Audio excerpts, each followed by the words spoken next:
PTI के रहनुमा फैसल जावेद ने एहतजाज के दौरान हुकूमत पर भरपूर तीरंदाजी की। बोले, इम्पोर्टेड हुकूमत खुद को रिलीफ और आवाम को तकलीफ देने आई थी। हुकूमत ने ओवरसीज पाकिस्तानियों के हक पर डाका डाला है। वाज़े रहे कि अगर ये मनी लॉन्ड्रिंग का पैसा वापस ले आए, इमरान खान इनके साथ बैठने को तैयार हैं। अली जैदी ने कहा, आइंदा आम इंतखाबात में पीटीआई जीत कर सिंध में अपनी हुकूमत बनाएगी।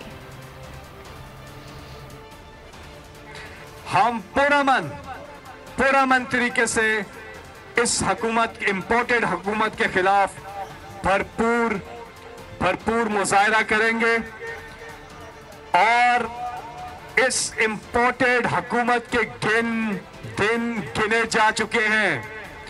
इनकी कांपे टांग रही हैं। इनसे ना रिलीफ मिलना है, ना हम इनसे कोई डिमांड करते हैं। हम एक डिमांड करते हैं कि उतरो कुर्सी से। इस हुकूमत का हर गुजरता घंटा गरीब के लिए बोझ साबित हो रहा है, आवाम के लिए बोझ साबित हो रहा है। ये आवाम का समंदर बल्ले के साथ है और आगे तीर भागे चला जा रहा है, ये बल्ला उसके पीछे है। सब्सक्राइब करें और बेल दबाएं ताकि कोई खबर रह न जाए।